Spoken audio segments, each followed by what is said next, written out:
Ya bapak kula niku akrab sangat kalian Pak Hamid karena Pak Hamid sepupu mbah saya itu di antara dawuh yang diingat-ingat itu nur aku soleh-solehku dhewe kok terus wong sering ngekeki dhuwit. Maksudnya saya soleh-solehnya sendiri untuk taqarrub ila Allah kok orang ngasih fasilitas napa duniawi. Makanya terus beliau sakhok sekali karena itu menghilangkan hisab.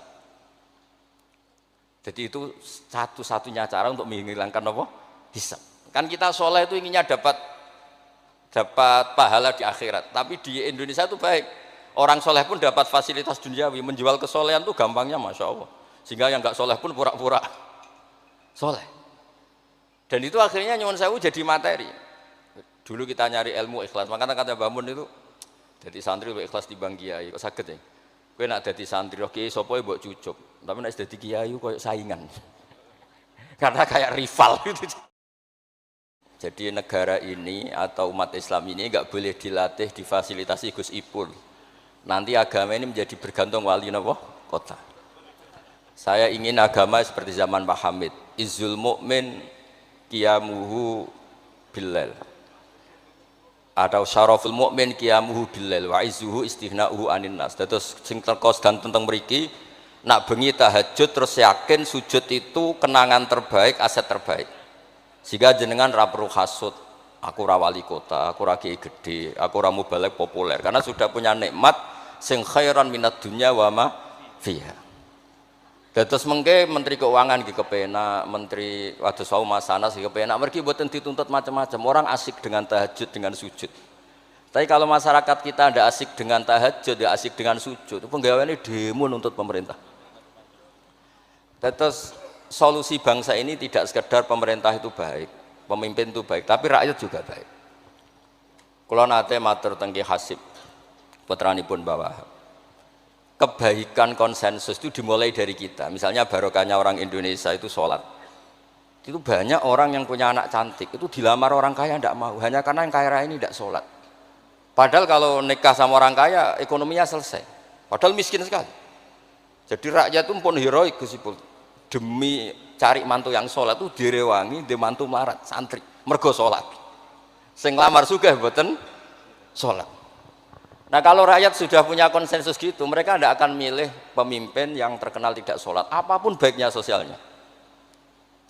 Sehingga tolok ukur kebenaran ini menjadi tolok ukur politik juga. Kan nggak mungkin masyarakat yang sholat terus nganggap pemimpin yang baik itu yang tidak sholat. Masyarakat kita anti zina, anti prostitusi, karena itu fahisyah. Sehingga juga tidak milih pemimpin yang punya perilaku seperti itu. Masyarakat kita humanis, menghormati hak-hak orang lain, hak buruh, juga tidak akan milih pemimpin yang jahat, yang sadis, yang macam-macam. Nah nilai bersama ini yang coba kita bangun. Rau dawe Pak Sukron bikin sakofa Islamiyah. Sehingga ini dimulai dari kita. Kemudian barokahnya ilmu, kalau kita sudah senang sujud, saya punya banyak hadis diantara dijelaskan setan itu paling menangis kalau melihat orang mukmin sujud. Kata setan itu, gara-gara sujud saya dikeluarkan dari surga karena menolak sujud tadi. Kalau niku Mbak Idris nate teng beberapa daerah yang luar biasa susahnya. Niku barokah boten bergantung wali kota Pak Ibu. Kalau jadi kiai gede paling nyesal itu satu. Kiai-kiai kecil itu di daerah-daerah tertinggal itu mendirikan masjid. Kiai nak pun gede kados kula diundang ning masjid disangoni kas masjid. Wong niku nyesal kula teng Pangeran Montek Amen. Sing kiai cilik melarat muassisul masjid banil masjid sing kadang kiai gede kados kula disangoni dhuwit kotak masjid. Lha sing kiai cilik iku gawe masjid, sing kiai gede entuk kok masjid. Itu barokahnya ilmu, saya bisa istighfar. Kalau saya tidak punya ilmu seperti itu, tidak punya ilmu warok seperti itu, mungkin bangga untuk sanggup kok kotak masjid niku bangga. Jadi saya mohon dah dilatih. Keilmuan itu dilatih sehingga barokahnya itu juga nura yamsi bihi finnas. Allah tidak ngendikan nura yamsi fil madaris wala fil muassasah wala fil masajid, tapi yamsi bihi finnas. Teman-teman kita yang di Taiwan, di Amerika, di Eropa itu di Indonesia dilatih sujud, dan sujud itu jadi kebutuhan. Mereka mahasiswa, mereka pekerja, mereka pejabat. Kepikiran kalau di Korea ada masjid, di Amerika ada masjid, di Eropa bikin masjid, bikin komunitas pendidikan. Itu kalau dari awal dilatih mendapat, tidak akan jadi. Karena dilatih nunggu tapi barokahnya mereka dari pikirannya sendiri, nura yamsi bihi finnas. Teman-teman pekerja itu urunan terus bikin apa? Masjid, bikin pendidikan. Ya, terus target kula, target saya itu kepengen tiang Islam niku punya nuroy yamsi bihi finnas. Mereka tersiksa kalau di komunitasnya itu tidak ada tempat sujud. Jangan dilatih, kalau menurut saya, jangan dilatih dengan kebesaran-kebesaran itu. Monggo lah kita menikmati tadi ada istilah wali masyhur, ulama terkenal. Itu buat orang Islam supaya dapat pahala. Piro-piro ngidolakno wali, mboten ngidolakno penyanyi dangdut ngoten mawon. Tapi secara hitung-hitungan keilmuan, saya ulang lagi, hitung-hitungan apa? Keilmuan, kita ngitung. Kalau semua orang Islam, afrodul muslimin, gadah semangat bikin sujud. Akhirnya pertama ada tempat sujud di Korea itu yang bikin anak-anak TKI. Di Taiwan, di beberapa negara Eropa, bahkan di Amerika pertama yang bawa Islam itu kebanyakan juga orang imigran. Punya kebutuhan sujud, bikin masjid, padahal zaman itu belum, mungkin secara hukum negara Amerika masih imigran gelap. Lama-lama jadi orang terpelajar, lama-lama bahkan jadi yang senator macam-macam. Itu dimulai dari nuro yamsi bi finnas, bukan dimulai dari kebesaran. Lalu kalau nu sajane nggih radi susah, jadi kiai gede nggih susah wau, takut saya tidak punya kecakapan lagi bina sing nuro yamsi bihi napa finnas. Nggih bapak kula nu akrab sangat kalian Pak Hamid, karena Pak Hamid sepupu mbah saya itu di antara dawuh yang diingat-ingat itu nur aku soleh-solehku dhewe kok terus wong sering ngekeki dhuwit. Maksudnya saya soleh-solehnya sendiri untuk taqarrub ila Allah kok orang ngasih fasilitas napa duniawi. Makanya terus beliau sakhok sekali karena itu menghilangkan hisab. Jadi itu satu-satunya cara untuk menghilangkan apa? Hisab. Kan kita soleh itu inginnya dapat pahala di akhirat. Tapi di Indonesia itu baik. Orang soleh pun dapat fasilitas duniawi. Menjual kesolehan itu gampangnya Masya Allah. Sehingga yang nggak soleh pun pura-pura soleh. Dan itu akhirnya nyuwun sewu jadi materi. Dulu kita nyari ilmu ikhlas. Makanya kata Mbah Mun itu jadi santri lebih ikhlas di bang kiai. Kok sakit ya? Kowe nak dadi santri oke sapa mbok cucup. Tapi nek dadi kiai koyo saingan. Karena kayak rival gitu. Jadi ini kula rilek-rilek mawon terus yang terakhir ini kula mboten lami-lami. Kula cerita tentang iltizatan aklian. Dari sekian hitung-hitungan kula sering jagongan kalian Mas Sama, Mas Aziz. Dari sekian hitung-hitungan itu yang bisa mengawal Islam ila yaumil qiyamah itu adalah logika, iltizatan aklian kalau kata kitab Fathul Bari. Karena kalau hukum wujubul akli, kalau kita zaman ngaji itu ada wajib akli. Itu ketika kita kecewa itu tetap. Misalnya saya didik Mas Aziz dengan gaya sosial. Sekali ada orang yang lebih sosial, saya ditinggalkan. Saya didik masyarakat, sekali beda pilihan pilpres, saya juga ditinggalkan. Karena ini urusan sosial. Tapi kalau dididik iltizatan aklian, ini kata kitab Fathul Bari, orang itu tidak bisa mengelak. Karena cocok tidak cocok, logika itu tidak terbantahkan. Ya tadi saya kemarin ngaji di sini juga cerita, kenapa ada syahidallah annahu la ilaha illallah satu wal malaikatu wa ulul ilmi qaiman bil qist. Kesaksian itu hanya ada tiga. Satu kesaksiannya Allah tentu tidak tertandingi. Kedua kesaksian malaikat karena melihat langsung surga dan neraka. Ketiga kesaksian ahlul ilmi. Berarti dari unsur makhluk itu nomor satu itu ahlul ilm, ulul ilm. Imam Amudi ketika ditanya, kenapa kamu bisa yakin kalau Allah itu ada? Ya jawabannya gampang, hadhil makhluqat maujudah.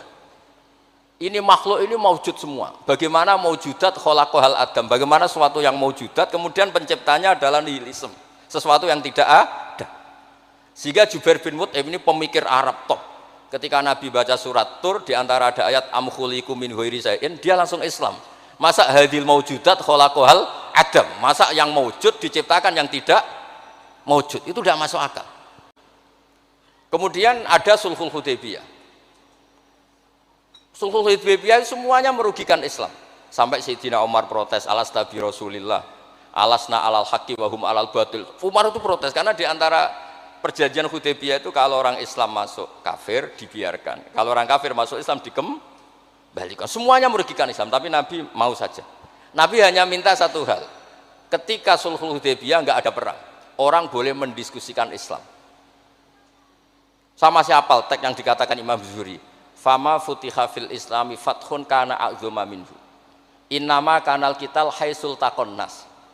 Falamma kanatil hudnah wa wadu'atil harbu auzaruha wa amana nas ba'duhum ba'du fatafawadu fil hadis wal munazaah falam yukallam ahadun bil islam yaqilu syai'an illa dakhala fi. Kalau bawaan orang perang itu inginnya menang. Abu Lahab, Abu Jahal kalau perang inginnya menang. Sahabat sendiri perang inginnya menang, sehingga tidak ada diskusi. Sebetulnya Tuhan itu siapa? Yang pantas jadi Tuhan itu siapa? Tapi ketika Nabi minta, oke, kita tidak perang 10 tahun, oke, semua perjanjian saya rugi gak apa-apa, tapi orang boleh diskusi Islam. Akhirnya dibanding-bandingkan. Abu Jahal dan Muhammad itu bener di. Ya bener Muhammad, Abu Jahal biasa bodoh nih. Muhammad mulai cilik ora tahu bodoh nih. Kita titip uang juga di Muhammad. Berarti sudah gagal Abu Jahal jadi pemimpin, yang dipemimpinkan Muhammad. Mereka zaman itu masih jangkar, masih nama Muhammad. Terus berhala Namrud, Fir'aun. Yang jadi Tuhan itu pantasnya siapa? Kalau yang dipromosikan Muhammad, yang jadi Tuhan ya yang khalaqas samawati wal ardh. Terus Nabi Muhammad juga menantang, ara'aitum ma tad'una min dunil aruni madza khalaqu minal ardi am lahum syirkun fis samawat. Ada kualifikasi jadi Tuhan, syaratnya apa? Dia pencipta langit, pencipta bumi. Dia pencipta air, dia ini itu. Abu Jahal enggak, berhala-berhala enggak, Lata Uzza enggak. Akhirnya semuanya masuk Islam. Gara-gara barokahnya apa? Diskusi. Makanya di Quran sering ada kul ara'aitum, kul ara'aitum. Dan Allah mempersilahkan. Di diskusi itu makanya kata Imam Zuhri, falam apa itu tadi, fatafawadu fil hadis wal munazah. Mereka debat terbuka. Nah sekarang itu orang harus ngaji seperti ini. Nah kalau iltidatan aklian tadi yang disebut kitab Fathul Bari, jenengan ngaji saya wajibul akli. Setelah itu jenengan kecewa dengan saya. Entah urusan politik, entah urusan ekonomi. Sampai tidak bisa membuang logika Anda itu tidak bisa. Sampai bisa enggak jadi orang komunis, ateisme, nihilisme. Terus berpendapat gini, hadhil maujudat sabaqohal adam wa khalaqohal adam. Ini yang maujudat langit bumi penciptanya adalah ketiadaan. Fakaifa yakunul adam yu'athir wa yakhluq. Bagaimana sesuatu yang tidak ada kemudian bisa menciptakan. Jadi akhirnya paham nihilisme inilah. Barokahnya ya kayak Indonesia itu. Kadang di tonggo kiai ini wis kereng, rapati sosial.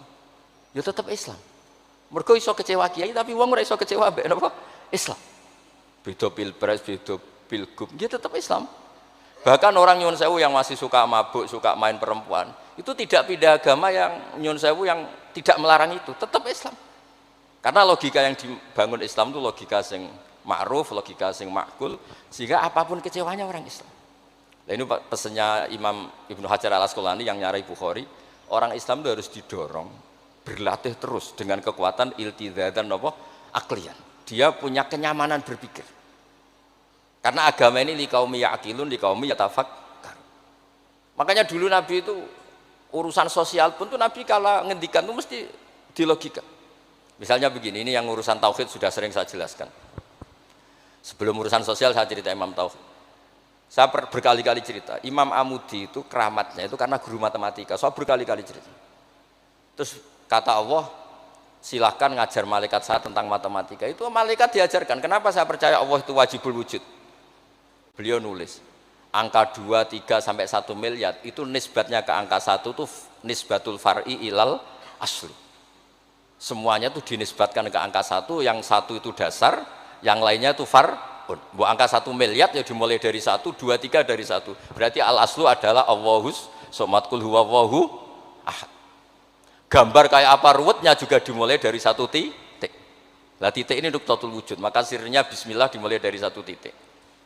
Nah kalau umat ini dilatih begitu, itu mbok kecewa kayak apa tetap Islam. Tapi kalau dilatih, penak dadi kiai. Sering diundang ning wali kota disangoni. Ono kiai sing ra disangoni terus rapati Islam. Enak dadi kiai top, sering diundang ning ndi dihormati, engko sing rapati dadi top terus rapati bangga mbek Islam. Tapi kalau dilatih iltizatan aklian, apapun kondisinya, mereka akan nikmati ilmunya sendiri, nikmati akalnya apa? Sendiri. Ada beberapa kasus sosial yang gagal, tapi Nabi bisa mendidik dengan teori iltizatan aklian. Ada istaka rojulun, syaka rojulun ila Rasulillah, bapak saya itu nakal sekali ya Rasulullah, sayyul khuluq. Terus bapaknya datang, pakai yattaki walal aso. Terus Nabi tanya, itu bapak kamu ya? Terus bapaknya, ini orang ini mengadukan kamu itu sayyul khuluq sama anak kamu. Terus kata bapaknya, innahu kana faqiran, innahu kana dhaifan wa ana qawiyyun wa faqiran wa ana ghaniyun walam amna'hu syai'an min mali wal yauma ana faqir wa huwa ghaniyun wa ana dhaif wa huwa qawiyyun wa yabkhalu alayya bi mali. niki tiyang anak kula niki riyen ketika kecil kula sugih dekne lemah. Kula mampu dia lemah, tak urusi. Sakniki kula lemah dekne kuat mboten ngurusi kula. Terus Nabi ngendikan masame abihada min madarin wala hajarin illa baka. Semua makhluk itu menangis karena keluhan bapak kamu ini. Terus Nabi ngendikan anta wa maluka li abika. Kamu dan hasil jerih kamu itu juga aset bapak kamu, sehingga jadi hukum fikih. Kalau al-qatil itu walid tidak bisa dikisos. Bahkan hibatul walid ya waladi boleh dirujuk. Pokoknya selalu orang tua punya hukum nopo khusus. Ada kejadian lagi imro'atun melapor ke Nabi. Dilaporkan kalau dia sayyi'atul khuluq. Ibu saya itu sayyi'atul khuluq gini-gini ya Rasulullah. Jawabnya Nabi unik. 5 dalam takun kadzalik khina hamalat katis ata asyurin. Kenapa kamu tidak ngomel-ngomel seperti ini ketika dia masih baik, itu yang mengandung kamu 9 bulan. Tapi innaha sayyi'atul khuluq. 5 dalam takun kadzalik khina ardu'atka haulaini kamilan. Terus tapi innaha sayyi'atul khuluq. 5 dalam takun kadzalik khina sahirat lailaha. Khina sahirat laka lailaha wa khina asma'at laka naharuha. Kenapa kamu tidak ngomong seperti itu ketika kamu masih butuh susunya, butuh binaannya. Sekarang kamu kuat baru ngomong gitu. Terus kata pemuda tadi, lakot jazaituha ya Rasul. Saya sudah membalas itu. Apa balasan kamu? Lakot hajat tuha ala unuki. Dia pernah haji tak gendong. Tapi Nabi ngendikan fawwah ma jazaitaha. Kamu tetap tidak bisa balas jasa ibu kamu. Jadi orang ketika ingat sisi sayyi'atul khuluq ibunya ketika sepuh, Nabi mengeset ulang. Apa seperti itu? 5 dalam takun kadzalik. Kenapa ibu kamu tidak sayyi'atul khuluq ketika hamalat katis ata asyurin? Kenapa saat itu kamu tidak digugurkan, dibuang ke kali daripada dia anak akhirnya nggak ngaku ijazahnya orang tua? 5 dalam takun kadzalik khina ardu'atka haulaini kamilan. 5 dalam takun kadzalik khina tadi sahirat laka lailaha wa atma'at laka naharuha. Itu Nabi. Jadi saya ini termasuk kiai lah yang ingin semuanya kita baik itu karena ada kemampuan iltidza dan aklian supaya agama ini liqaumi yaqilun liqaumi yatafakkar. Kalau agama ini dijual dengan isu-isu sosial, itu bahayanya itu orang-orang kecewa. Loh, saya itu akrab sama Gus Pul, belum pernah main ke wali kota, bukan sok-sokan zuhud. Kok nak disangoni, terus suatu saat rah disangoni sedarani medit. Terus kurang suguhannya tersinggung, terus ribet-ribet. Pokoknya agama kalau dijual sosial itu ribet. Karena terus tuntutannya itu mukafaah. Makanya Nabi itu dulu pinter sekali kalau misalnya masalah zina. Ada pemuda itu hiperseks, nggak bisa Islam karena kalau Islam itu melarang zina. Akhirnya geger istadzana fi zina. Saya mau masuk Islam tapi boleh zina. Geger kan sahabat menghalau supaya gak sowan Nabi. Ketika geger-geger Nabi tahu itu ada apa? Ada pemuda mau masuk Islam tapi yastadzinu fi zina, dia harus boleh zina. Kata Nabi, "Mah, suruh sini." Betul kamu pemuda yang mau masuk Islam kalau tetap boleh zina? Ya Rasulullah, saya ini hiperseks, saya ini. Kata Nabi ngendikan pertama itu atuhibbuhu li ummik. Kamu suka anak ibu kamu jadi demenan orang? Ya tidak suka ya Rasulullah. Atuhibbuhu li bintik. Kamu suka punya putri yang jadi demenannya orang? Ya tidak suka Nabi. Terus atuhibbuhu li kholatik, atuhibbuhu li ammatik. Terus dia selalu jawab walan nas tuhibbuna. Semua orang tidak suka kalau ibunya begini, putrinya begini, gini. Terus kata pemuda tadi, demi Allah, saya belum keluar dari majelis Rasulullah, tidak ada sesuatu yang abghadha syai'in ilayya minaz zina. Tidak ada sesuatu yang paling saya benci kayak zina, karena diset. Ya sama seperti kita mungkin yang jadi kiai-kiai gede itu, dalile al yadul ulya khairul ladzi sufla, tapi prestasi dadi kiai ini entuk ora tahu memberi. Ya sama seperti yang dawuh Pak Sukron Makmun, dulu kiai-kiai dulu itu berjasa, sekarang kita itu makan apa? Jasa. Jadi ini ya tadi karena saya ingat betul di antara wasiatnya Mbah Hamid itu masih sepupunya mbah saya itu ke bapak saya ke aku itu soleh-solehku dhewe tak golek ridane pengiran tapi mbek wong dihormati koyo ngene. Kadang kan beliau itu sembunyi karena dengar mau ada orang ngasih uang. Itu yang diceritakan abahnya Mas Arwani Pak Taifur. Mbah Hamid itu sembunyi ditanya sama balik kok sembunyi kenging nopo. Iku ana wong ngenteni aku pengen ngekeki dhuwit. Lah niku kiai-kiai jarang wani crita niku mergo ketoke kok piye. Ndelik ambek wong sing ape ngekeki dhuwit. Mulane kula nek ana wong medhit iku seneng. Kula niku dadi kiai sing salam tempel iki kathah. 100.000 ya njaluk swarga, 1 juta ya njaluk swarga. Nak Gus Ipul 5 juta njuk dadi presiden, wah malah larang meneh. Mergo logika kula logika sederhana. Nak ana wali santri kok lomo ya tak dhuwit tak nggo apa lah. Riyen Mbah Hamid ati kei dhuwit macam-macam niku wonten sing tangklet. Itu kan duit yang macam-macam Mbah Hamid. Engko ora ana gunane, ya dikasihkan fakir miskin. Nak ana wali santri medhit kula nggih seneng. Ngringakno hisab. Ya ora pesen swarga. Lah itu ilmu namanya. Disenengi wong ya enak, dimedhiti wong ya enak. Mergo 100.000 njaluk swarga atuk sira salam templek gak nuntut apa-apa kan? Saya itu pengagum Imam Syafi'i ya karena ilmiahnya. Imam Syafi'i itu ditanya orang. Tadi orang yang cium tangan Anda, yang hormat Anda, di luar tuh ngomel-ngomel ngerasanin Anda. Jawab Imam Syafi'i lucu. Berarti saya wibawa, buktinya depan saya tidak berani. Dianggap enteng mau. Berarti saya wibawa, buktinya di depan saya tidak berani. Ada orang lagi, itu separuh kampung itu tidak suka kamu. Jawab Imam Syafi'i enak, malah enak rautang. Mergo nak seneng itu macam-macam kan. Man ahsana ilaika faqad qayyadaka, wa man asa ilaika faqad atlaqaka. Orang yang baik dengan kamu itu ngikat kamu. Tapi kalau orang yang jelek sama kamu, atlaqaka, membebaskan kamu. Kamu naik Alphard gak perlu monggo nak badhe derek, ora cocok, lewat saja kan. Jadi itu Imam Syafi'i. Jadi dunia itu dianggap enteng saja. Ada seorang Habib alim alama diceritain orang. Dulu saya kaya tuh teman-teman main ke sini, tapi setelah saya jadi kuli pasar gak ada yang main ke sini. Dikandani sama Habib itu, malah bagus toh. Nak kancamu sing sugih tetep niliki kowe, malah nonton kowe pas dadi pangkul guru pasar. Malah kowe isin digo delok-delokan. Jadi monggo sing melarat kancane do mirip malah alhamdulillah. Nak sering dolan malah sampean isin perkara digo delok-delok. Itu ulama dulu. Jadi fenomena sosial itu diamati enteng saja. Makanya kalau sering ngajari, nak bojomu ngamuk sing syukur. Lah kok saged syukur? Malah ra njaluk blonjo. Nak lagi harmonis malah ngajak ning mall balang malah mahal. Jadi apa ya? Saya itu ingin keilmuan ulama dulu itu ya kayak hikam. Hikam itu udah ada yang enggak baik. Enteng saja. Mata a'toka asyadaka birrah wa mata mana'aka asyadaka qahrah. Kalau Allah sedang memberi kamu, anggap saja Allah ingin memperlihatkan kalau dia itu al-barur rahim, zat yang baik. Wa mata mana'aka asyadaka qahrah. Kalau Allah tidak mengasih keinginan kamu untuk menunjukkan kalau Allah itu al-qahar, al-jabbar, zat yang enggak bisa diintervensi. Sama di pangeran dirayu sapa gelem kan sawangane murahan. Ya sekali-kali egois, gak dituruti. Makanya wa mata mana'aka asyadaka qahrah. Jadi enak saja, pasti kasih Allah ya Allah itu. Ya, kiai yang sering dongo ya bagus menunjukkan lemahnya. Tapi banyak juga kiai yang dongo itu sepisan terus sudah. Wa innama yunabbahu man yajuzu alil ikhfal, yang bisa diingatkan itu orang yang mungkin lupa. Doa kemarin Allah masih ingat, kok tak ingatkan lagi itu gimana? Wong Allah tidak lupa. Kula nate ngalami wusul niku teng Ka'bah bar donga. Sampai 2 hari pe donga mboten saged. Mergo isin pe pangeran. Pangeran wingi ya ijek eling lha apa tak baleni meneh. Itu jenis wa innama yunabbahu man yajuzu alil ikhfal, yang boleh diingatkan orang yang potensi lupa. Padahal Allah tidak lupa.